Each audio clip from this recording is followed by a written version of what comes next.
They have a mandate that's been handed down hundreds of years ago, actually from the inception of the country. And it is to target this country and make sure that it does not rise to the glory that it is capable of. And unfortunately, as I said, they're doing a marvelous job at it. They will receive their pats on the backs. They've already received their knighthoods from Her Majesty the Queen. I mean, that's documented. Well, what have they really done? You see, inner atrocities that happen within the confines of America, and Waco jumps to mind, you know, but the Randy Weaver case, and we all know there's many more. The information that Ted Gunderson, John DeCamp have gone through, we understand that there's enormous injustices that have taken place in America. But you see, what you have to realize is that doesn't really send many ripple effects abroad. It doesn't put people, you know, realizing that there's jeopardy in the United States. That's just America's problem. So these inner atrocities, they don't resonate around the world. A tragedy, therefore, had to be devised that would ruin the U.S. reputation globally. And that is what has happened. America is not now known as a country that doesn't honor international law, human rights, or religious freedom. And American tourists are going to pay for that.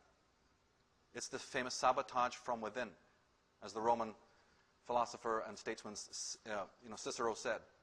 A murderer is less to be feared. They already warned us about it. As President Mubarak said, he has never seen such anti-American feeling being as strong as it is today throughout the world. So if you wanted enemies, you've got them now. Because Al-Qaeda is a fiction created by what you jokingly call neocons. Neocons are just a catchphrase used by the other side. It really doesn't have much meaning at all. A neocon is a skull and bones man, is what a neocon is. A neocon is a Straussian, a follower of the philosophy of Leo Strauss and other demagogues like that who prefer not to come in front of the camera. A neocon is a Russell Trust agent and a Freemason. And they are themselves lieutenants for other powers.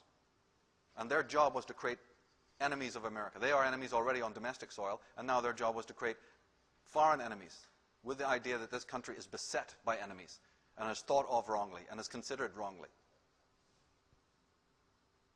Well, why not? The proof is there, isn't it? I've said in my other works, and Anthony and Jordan have gone into this, that these individuals are obviously related to the dynasties of old. Father George and his wife Barbara are both descendants of Godefroy de Bouillon, who in 1099 was leading European noblemen in a successful crusade to recapture Jerusalem from the Islamic faith and moved into the king's palace there at Temple Mount. And Godefroy was the first king of Jerusalem and the Duke of Lower Lorraine, a major region of the Illuminati bloodline. Bush is closely related to every European monarch on and off the throne and has kinship with every member of Britain's royal family, the House of Windsor. But the Windsor is again a catchphrase. Windsor had to be created because they all had such thick German accents that the British people were going to wonder, who is this that's just moved in here at Buckingham bloody Palace?